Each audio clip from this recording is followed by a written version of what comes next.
What happens if you have a drug charge that's about 7 years old, and whether or not that's going to ruin your ability to get in to medical school?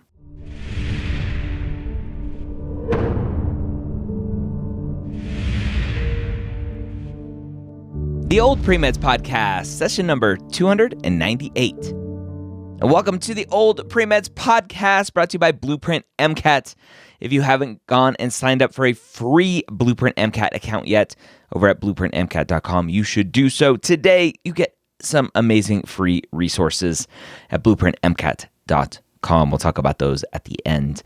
Let's talk about what happens if you have a drug charge that's about 7 years old, and whether or not that's going to ruin your ability to get in to medical school. Our student today has asked, I've reached out to a couple of universities and have divulged the age, almost 7 years old, and nature of what are two concurrent, earned at the same time, misdemeanor drug charges, possession of an amount of a dangerous drug for personal use, and possession of drug paraphernalia, which was a baggie that contained the drug. That will show up on my background check. These charges cannot be expunged. In the state where I was charged, Arizona, their courts do not allow expungement for any charge. They only allow something called a, quote, set aside, which still leaves the charge on your background, but notes that it was, quote, set aside. I was told by both admissions department that this would not automatically disqualify me for admission, but has anyone here known anyone who was accepted into medical school after pleading guilty to a drug charge? And two, the reason why I was using at the time is complicated and might make them question my current mental status. If I explained where my mind was at the time, I would have to paint the picture of the abusive relationship that I was in for nearly a decade, from 18 to 27. I'd reached a point in my life where I felt like the only escape from the isolation, physical abuse, and psychological abuse that I was experiencing was to end my life. How much of that should I openly share on my AMCAS and ACOMAS applications? I'm sorry to have to unload something like this into the chat. Thank you for your help. Some information regarding who I am in this journey. In 2019, graduated summa cum laude at 3.97 cumulative GPA. Great job with an associate in science and an associate in arts degree. Also, since transferring to the university that I attend now, I've maintained a 4.0 GPA and will be graduating in the spring of 2022 with a Bachelor of Arts in Interdisciplinary Studies with a pre-med emphasis.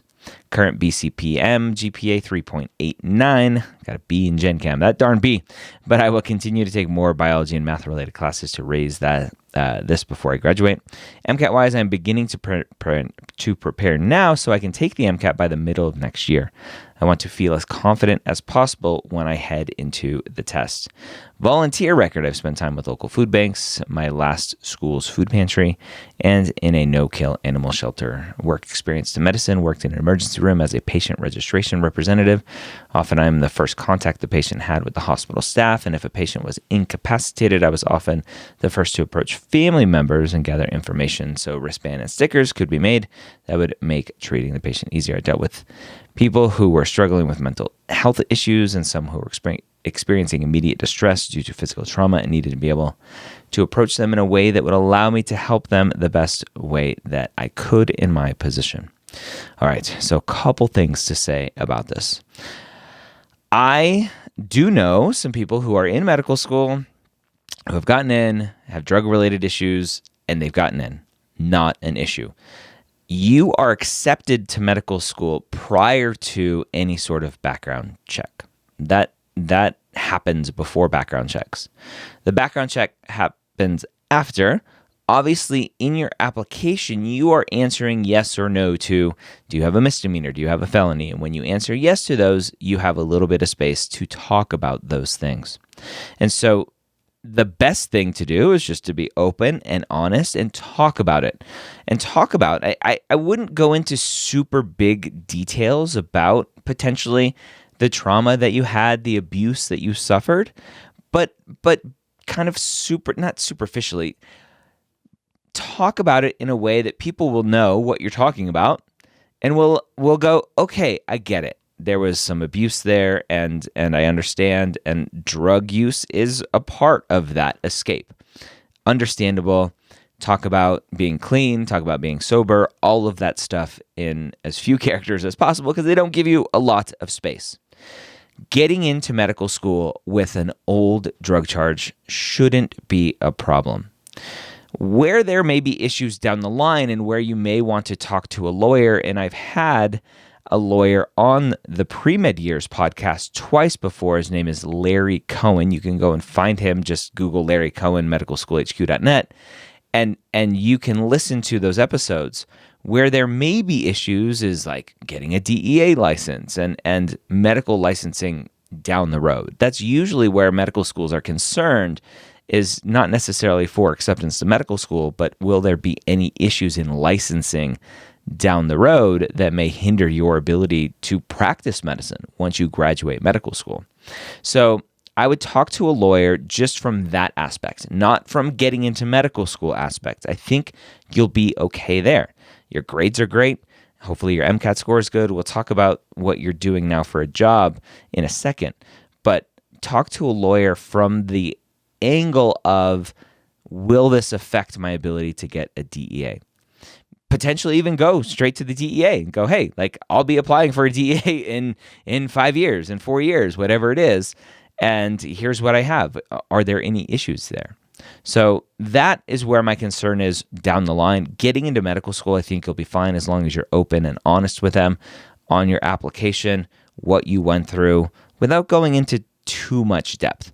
I did an episode of Application Renovation I was recording yesterday, and the student in their disadvantaged essay talked about some very gory details of why he and his family had to flee Colombia.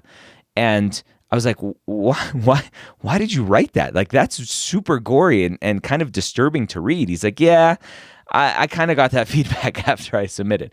So you don't want to make people uncomfortable reading about what happened to you, but you also want to tell your story. It's this fine line, and you need to be comfortable with what you say and understand that the people on the other end also don't want to feel uncomfortable reading what you have to write, because that's just human nature, right? If we are uncomfortable reading what you're writing, then it's like, oh, we want to push it away. So just be careful with going into too much depth, but tell your story, if that makes sense.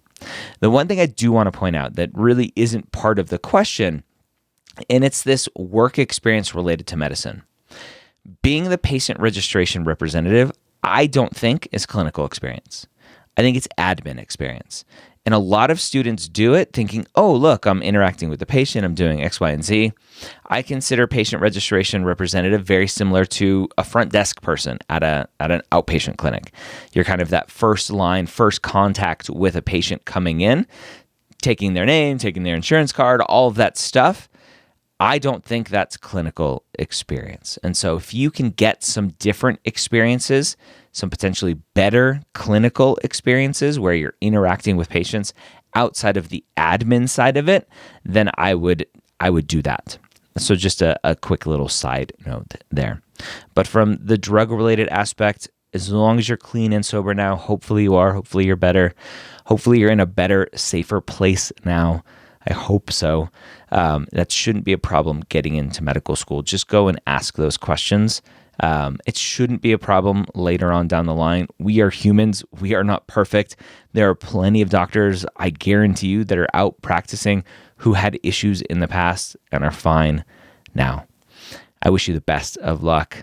I'm glad to be back here on the Old Premeds podcast. Don't forget to check out blueprintmcat.com and all of their free, amazing resources. Again, that's blueprintmcat.com for free half-length diagnostic, free full-length, free study planner tool, free flashcards on their brand new spaced repetition platform. Go check it out, blueprintmcat.com. Have a great week. We'll see you next time here on the Old Premeds podcast.